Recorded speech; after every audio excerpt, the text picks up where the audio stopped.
Hey, come check out a live taping of the John Keim Report. It's going to take place on Monday, November 18th at City Tap in Loudon 1 out in Ashburn, Virginia. Start time around 8 o'clock. It'll end at 9 p.m. In the show notes, you can find the Eventbrite invitation that you can RSVP to ensure that you get seats. It's free to show up. And if you can't find the invitation in the show notes, shoot me an email and I'll send you a link directly to you for you to sign up. You can find me at Bram, B-R-A-M, at empiremedia.com, A-M-P-I-R-E media.com. Bram at empiremedia.com, and we look forward to seeing you on the 18th at City Tap Loudon. Empire.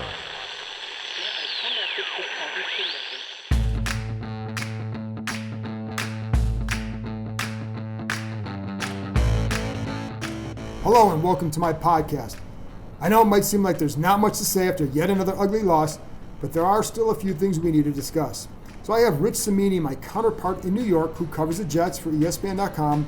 He joined me to share his insight into not only the development of quarterback Sam Darnold in relation to Dwayne Haskins, but also in three guys who might factor into the Redskins head coaching search. And then it's time for my 5 observations. More quarterback talk. One disappointing season for a Redskins receiver, and what the hell keeps going wrong with the defense? But before I get to my conversation with Rich Cimini, just a reminder that I'll be at City Tap in Ashburn from 8 to 9 on Monday night, and Bram Weinstein's going to be there, Chef Mel's going to join me, and I am expecting a player or two, either on the phone or in person. I should say an ex-players or two, either on the phone or in person. So come on out, talk to us, ask whatever Redskins questions you want to know, and we'll try to give you as many answers as we can. It's a Therapy Thursday session on a Monday. How about that? And now, here's my conversation with Rich Cimini.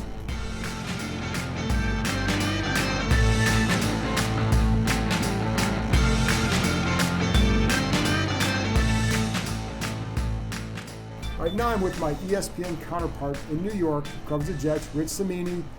Rich has seen a lot of bad football like I have, but I think right now I'm taking the cake here, Rich. And Rich has covered the Jets for 31 years. He's got me beat there, so we combined have seen a lot of bad football. And it's been, today it's kind of brutal to cover these teams, don't you think? Well, the Redskins played today on offense the way the Jets have been playing earlier in the year. I mean, the Jets somehow have found something going on offense. Of course, they've been playing bad teams the last 2 weeks with the Giants and Redskins, but you know, I've seen what you're going through because it's a young quarterback. The Jets went through it last year with Darnold, and to some extent, they're still going through it. Not quite as severe as Dwayne Haskins' growing pains are. But, you know, I've seen it, John. I've seen it, too. And that's what I was going to ask you, because you did see this last year, and you saw Haskins Sunday. What did you see in comparison to what you saw? Now, Darnold was a different guy coming out, but what did you see in comparison to where Darnold was at last year? Yeah. Remember, this is Haskins' second start. Yeah, I mean, he's way behind, and Sam played more in college than Dwayne Haskins did, so he had a little bit of an edge there. But, you know, to be quite honest with you, if you go back only 4 weeks ago, Sam Darnold was a mess. I mean, he was awful in the night game, the Monday night game against the Patriots. The famous, we call it the ghost game now, where he was mic'd up and said, I'm seeing ghosts. And then he played lousy the following week, so it looked like a total regression, and he's rallied himself. But, you know, Sam was just a little more polished. I think Sam can make more extend plays better than Haskins. Yeah, he showed that on Sunday, and I think even as a rookie, when things broke down, he could go off the script a little better than Haskins. Haskins doesn't move that well, and he's a problem. More athletic than people give him credit for, but he's not what I would consider a mobile quarterback. Yeah. And I think some of that is the experience in the pocket. Even though he's a pocket passer, I think some of that awareness of when to escape and how is still something he's getting used to. And you see that with Darnold. You see him having those instincts for that, and it makes a difference. Yeah, and I don't think that can be coached either. I think instincts, I think either have it or you don't. And Sam has always had it. Now, sometimes it gets him into trouble because he'll try to make a play when it's not there because he's relying on this improv ability, and it gets him into trouble. But sometimes it really works, and so I do think he has those instincts. Do you think that with, you know, because Gregg Williams has the reputation of sending a lot of pressure, and we talked about earlier before we got to start doing this, that they didn't blitz as much as maybe some people think, but I think in Haskins' mind that they probably blitzed more than he even realized. He almost feels like there's getting inside their head with a little bit of some maybe phantom pressure almost. Absolutely, and then from talking to some of the Jet defensive players after the game, that's what they said. They said they wanted to show him looks where it looked like a certain play and where they had run a play earlier in the game, show him the same exact look, but then do a different play.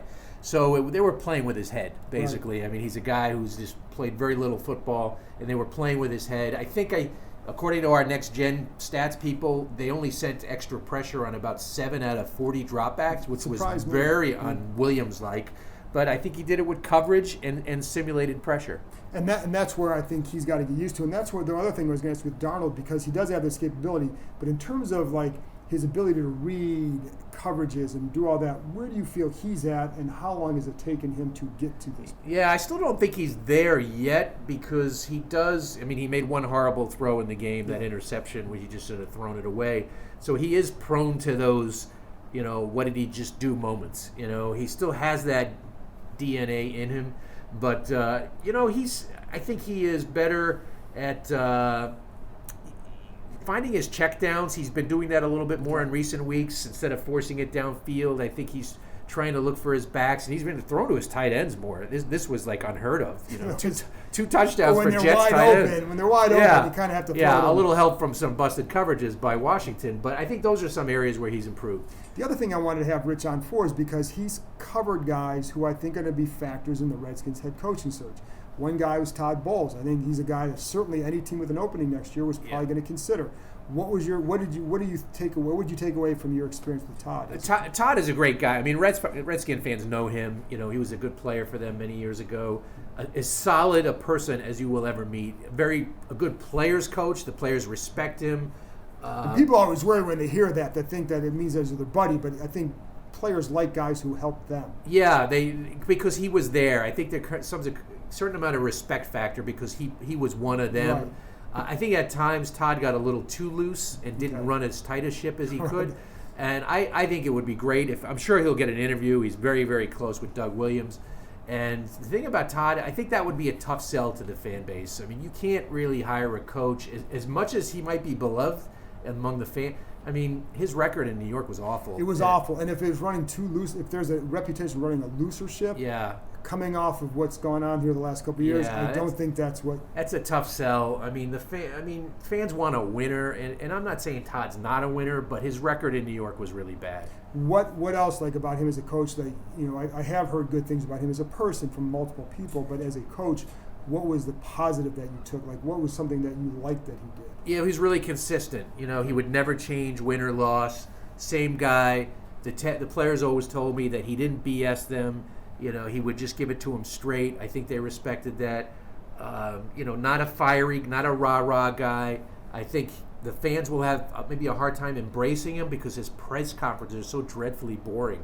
Yeah. And I think fans want a little juice. And they Todd, need it after this year. Yeah, Todd doesn't bring the juice. So he's as solid a football man as you're going to find. But like I said, I don't know if he brings that pizzazz factor. Well, I got two other guys who's talking. Let's go to pizzazz, one of which is Gregg Williams, who coached here. And I do believe, he has stayed in contact with Dan Snyder, so I do believe that he's going to be at least a consideration here. So now I've covered him. Redskins fans know him, but they haven't seen him in a while. So what's your experience been like with him this year? Well, I can tell you he's doing a really good job this year. Their defense has been really hurt by him. Their best player has been basically out all year, C.J. Mosley. So today in Sunday's game, he started 2 backup inside linebackers and a pair of third-string cornerbacks, and so he's done a fantastic job of keeping it together. Has it been perfect? No. They're great against the run. The players like him a lot because he's really aggressive. He dials up blitzes. He's got a charisma, and you were around him. And he's got a little it factor going for him. And I think he badly wants to be a head coach. And he won't admit it, but I think he was hurt last year because he did a good job in Cleveland as the interim, and they bounced him. And I think he's got something to prove. He also can rub guys a certain way. I think there's some people that I know here who still really like him. And there are some people who he rubs the wrong way. Yeah. Have you heard any of that there with him? Well, we all expected it to be like World War III between Gase and Gregg Williams. 2 really stubborn, ego-driven coaches, we thought they would clash for sure. Now, if they have, I don't know about it. We haven't seen anything, heard anything. The one thing I wonder if Gregg has a good feel for the whole team, because he's been, I wonder what's he going to do on offense. And the other concern is, I wonder if guys would tune him out after a couple of years, a year or two, because he comes on strong. He really comes on strong, too strong, as we found out in New Orleans with the Bounty Gate. But I think that might get tuned out or wear thin after a year or so. And that's the thing, because the last thing on him is he does get his guys to play with a little bit of a swagger. Have you seen that with this defense? Totally. They play on edge. He tells the guys, we play to the echo of the whistle. So it's borderline. Some guys. I haven't heard that. Yeah. Some guys embrace it. Jamal Adams is having a really good year because they're letting him attack at the line of scrimmage, and he's got 6 sacks in the last 2 games or 5. And so some guys embrace it, but and his meetings, players tell me, are super intense. You cannot doze off for a second. So I just wonder about the shelf life, though. I think there's an expiration date on that. I definitely think that. I do think that if you need an injection of something like that, that's the kind of guy you get it. Last one, he's on TV now, but Rex Ryan, and he said on TV anybody would consider a job like this. Yeah. What would you think? Rex has a lot of similarities to Gregg Williams, and it's interesting because Gregg Williams' mentor is Buddy Ryan, Rex's dad.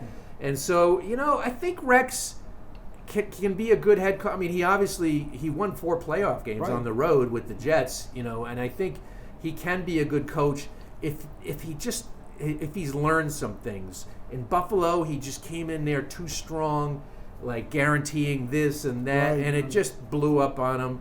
And he also has a blind spot for offense. I saw it firsthand. He doesn't look at the game through 2 lenses. He just looks through it a defensive lens. So I'd worry about that. But if you're talking about getting a team to believe and getting a fan base excited, then he's the guy. And we'll see, because I think those guys, all 3, will at least be mentioned, I'm sure, at some point. So that's why. But I have a feeling that Gregg might be more of a factor than the other 2. But that's just guessing right now. Yeah, so I think they should all be interviewed because they all bring something different. And but if you're looking for energy, Rex would probably have the edge there. All right, Rich. Thanks a lot for joining me, man. You bet, John. After this break, I'll be back with my 5 observations, including some thoughts on the quarterback position.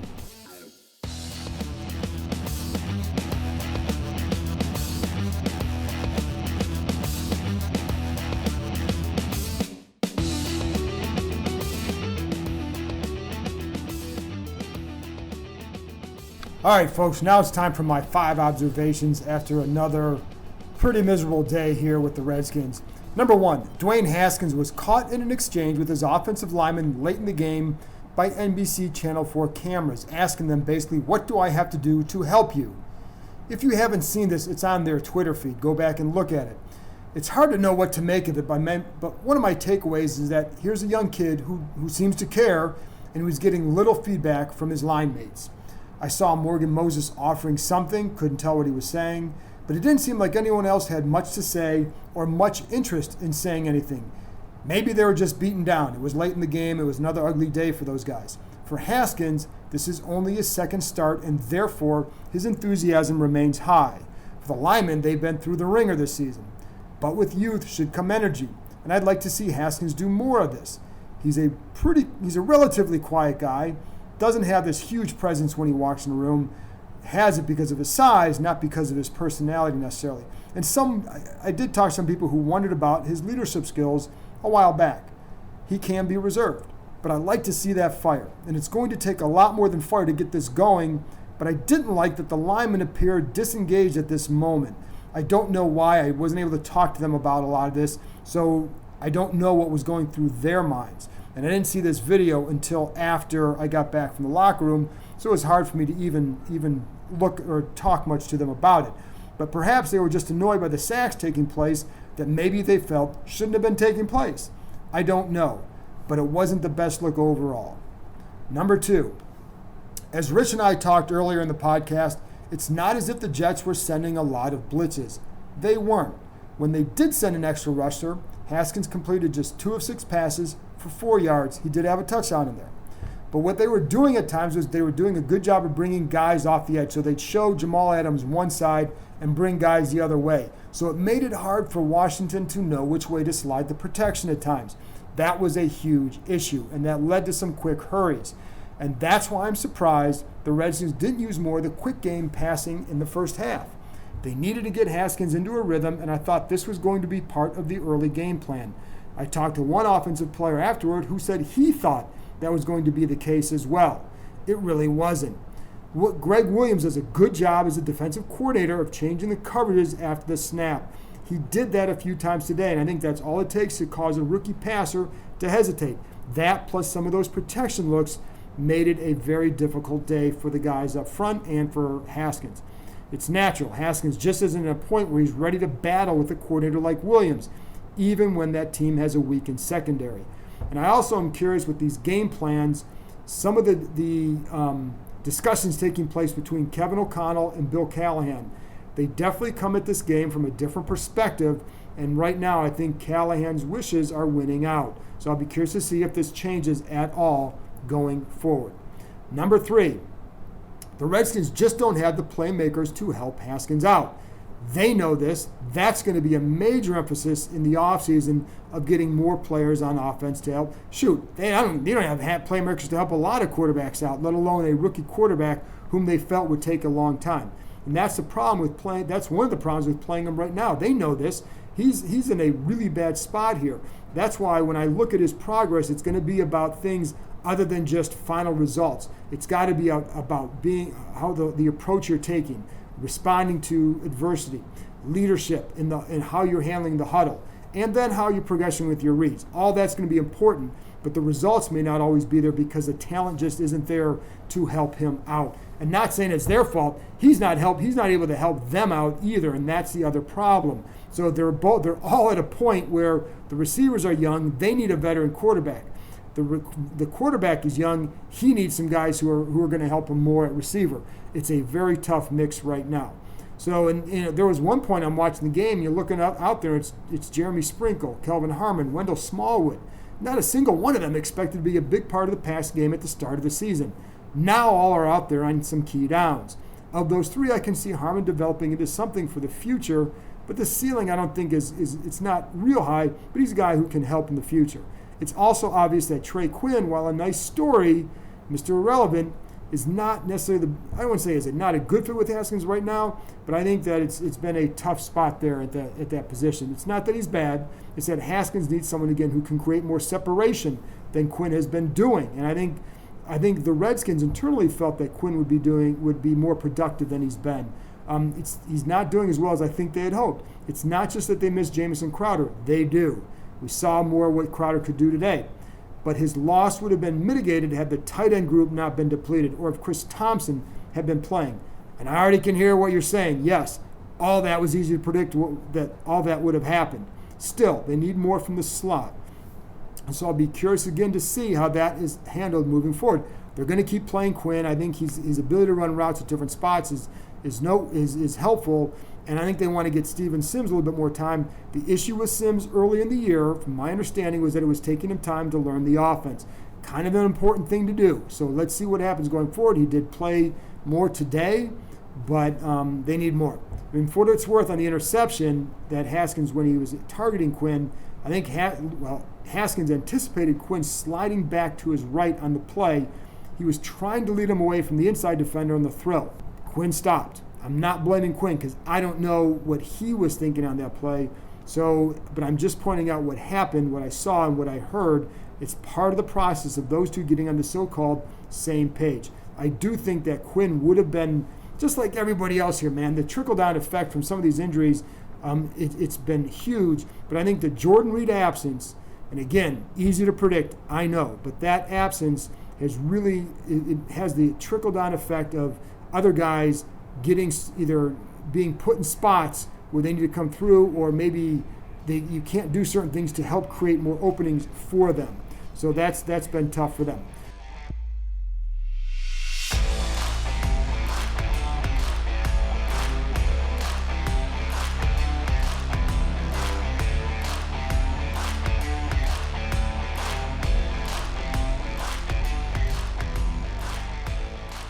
Number 4. I really don't know what else to say about the defense, man, other than they just aren't very good.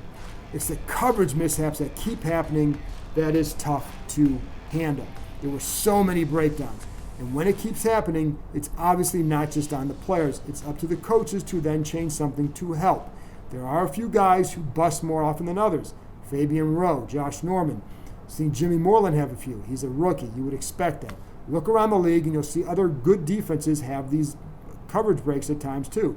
That's what these offenses now do best. They force defenses to communicate last second by sending motions late and changing the structure and the rules of the defense. That means you better communicate well. Listen, I've seen every defense out there when they're running some stack formation, some bunch. If you don't communicate on some of those motions and you don't have the rules down right now, and you don't have those, and I was talking to one of the Redskins defensive players after the game, he's like, this is the stuff that you get during the week. So you communicate during the week so that way when you get to Sunday, what you see on the field is exactly the situation you talked about on Wednesday or Thursday night when you're watching film together, because it's got to go beyond the meeting room. It's got to be something that happens away from the facility. And I don't know that happens enough here. There are times in the past it did, but that's when the communication begins. It's not just in the game saying it, because you've got to see it during the week so that way you're all on the same page when you see it on Sunday. We've heard for years now how they need to communicate better, and it doesn't happen. Part of it is playing young guys. It's certainly not all of it. And Norman, of course, is not young. I'm not going to blame him for everything. I think he gets blamed for a lot of things that aren't his fault, but he definitely deserves a lot of the blame too. On one play, the Jets caught the Redskins in a tough coverage, and they had the perfect play, a pass to tight end Ryan Griffin in the left corner. The play was the perfect play against that coverage. I was going back and looking at that play. Some guys looked to be in their right spots, but clearly someone screwed up. But I do think that was a good play call. But most of the time, there were guys just breaking open because somebody botched the coverage, and that's terrible. Listen, Ryan Griffin had over 100 yards receiving today. He had 160 yards for the season coming into this game.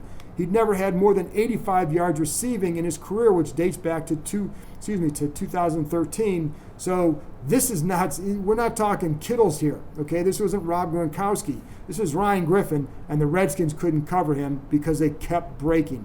That's coaching, that's personnel, and folks, God darn it, that's enough. Number 5, the Redskins have wanted to build a certain culture, and we all know that's been an issue here. But I'm talking about the locker room culture only right now. That can be separate from what's going on in the upper levels of the building and the atmosphere overall. And in 2015, with the same characters in place at the top, the Redskins locker room was a good place. Guys like Will Blackman, Will Compton, those mid-level guys were very key and instrumental in helping establish a certain culture in that locker room. Guys who were there loved it. So it can happen even in this setup. But the odd thing is they have drafted a lot of guys from big-time winning programs, Alabama, Ohio State, LSU. Heck, Moreland won at JMU. It hasn't mattered. I still like drafting guys from places that are used to winning. I do think that's important. But it also shows you how much more you have to do to create a good situation. They do have guys with good football character, but they absolutely need are more strong leaders and, of course, more playmakers. And I don't care where those guys come from. Folks, that's all I got for now. A big thank you to Rich Cimini from ESPN.com. He covers the Jets, for joining me. Felt like he gave me and you some good insight into certain coaches who might be on the Redskins' radar and what it's like covering a young quarterback or watching a young quarterback in comparison to what we were seeing with Dwayne Haskins. And as always, thank you for listening. And just a reminder, Monday night at City Tap in Ashburn from 8 to 9. I'll be there. It'll be the start of a Therapy Thursday session. I'm hoping that Chris Cooley is going to join me, whether in person or on the phone.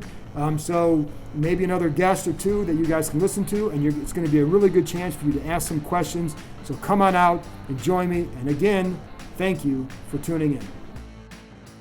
Hey, come check out a live taping of the John Keim Report. It's going to take place on Monday, November 18th at City Tap in Loudon 1 out in Ashburn, Virginia. Start time around 8 o'clock. It'll end at 9 p.m. In the show notes, you can find the Eventbrite invitation that you can RSVP to ensure that you get seats. It's free to show up. And if you can't find the invitation in the show notes, shoot me an email and I'll send you a link directly to you for you to sign up. You can find me at Bram, B-R-A-M, at ampiremedia.com, A-M-P-I-R-E media.com. Bram at ampiremedia.com. And we look forward to seeing you on the 18th at City Tap Loudon.